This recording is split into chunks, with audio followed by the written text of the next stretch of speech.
Today, we are reading a kid's book about school shooting. This is a very serious and important topic, and it's okay if it brings up big feelings like sadness, anger, fear, or confusion. The purpose of this book is to help kids understand what school shootings are, why they happen, and most importantly, how we can talk about them openly and safely. When we name what's scary, we take away some of its power. If you're watching this with a child, please pause and talk as you go. Listen, validate their feelings, and remind them they're safe and loved. It's also a good idea to read this book together more than once. Kids and adults often process big ideas in layers. Better Together. This book is best read together, grown up and kid.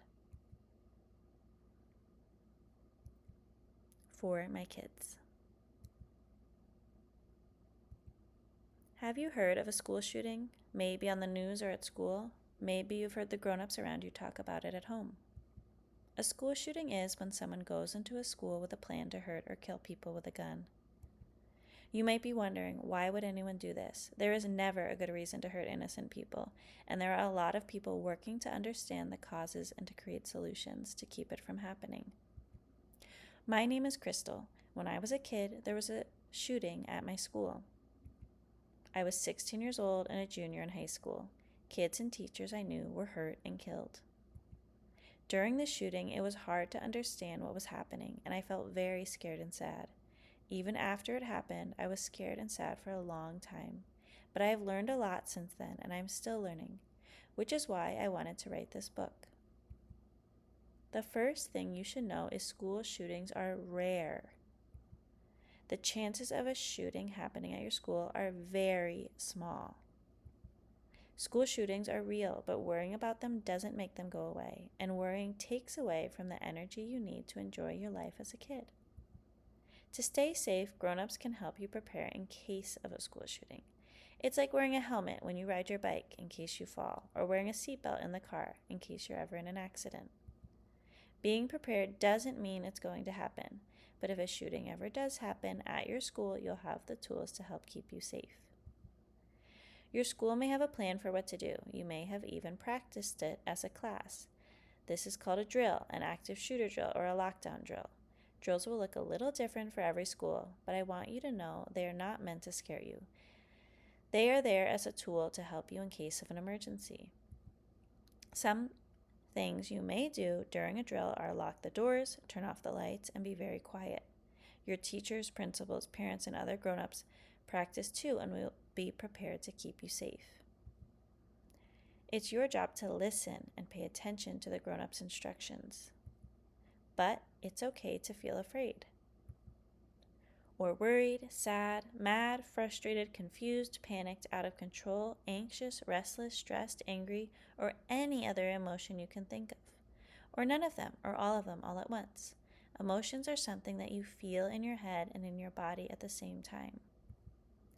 No one can tell you how to feel, because your emotions are there to protect you and keep you safe. That's why it's important to listen to emotions but not let them control you.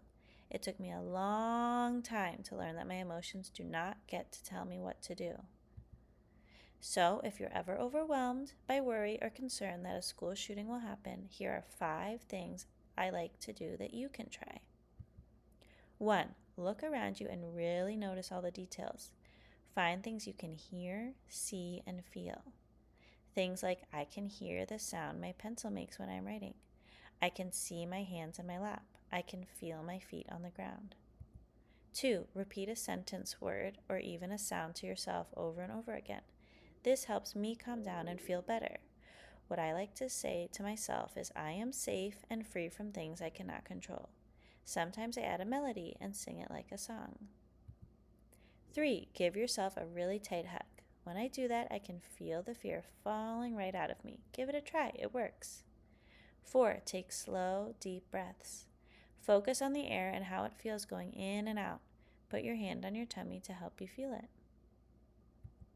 5. Think about the things you love to do, like eating ice cream or playing with friends. Whenever I feel nervous or my hands are shaking and my body feels tense, no matter where I am, I remember these things and I slowly start to feel better. It might feel really weird at first, but after a while, you'll start to feel more in control. Okay, We've covered a lot of stuff. Take some time to talk with your grown-up about any emotions you feel or thoughts you have about school shootings and practice some of the exercises together. You are awesome, and there is one more thing I want you to know. You're not alone in this. You can use your voice to express yourself and let other people know how you feel, and you can use your voice to make a change in your school or community or even the world. You can write a letter to the people who make decisions, like your local senators or governor, about preventing school shootings. Talk to your grown-up and come up with an emergency plan for your family together. Ask for support from people who are experts in dealing with emergencies, like your principal, school safety officer, or school counselor, and so much more. Always tell a grown-up if someone tells you they want to hurt you or anyone else. I've learned from my experience that your voice has power and it matters. Your emotions, your experiences, you matter, always. Thank you for reading and reflecting with me. Books like this are just the beginning. What really matters is what we do next. Here are some ways you can help kids process and act. Talk it out. Ask what feelings came up for you while we're reading this. What questions do you still have? What helps you feel safe at school? Express and heal. Draw and write a safety poster showing what safe school looks and feels like. Practice breathing together or make a feelings box where you can place drawings and notes about your emotions. Take action together.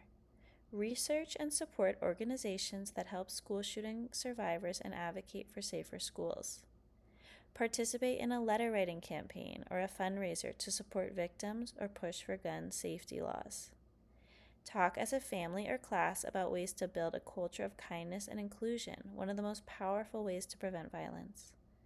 This conversation doesn't end here. I've linked a list of resources, support organizations, and action steps below this video. Or you can visit my website for a full guide on how to support victims, advocate for safer schools, and get involved in change, with links to relevant websites for support or for advocacy. Visit laurenmartinbooks.com and visit the blog for a full list of these resources. Thank you for being part of this important conversation. Together we can make a difference.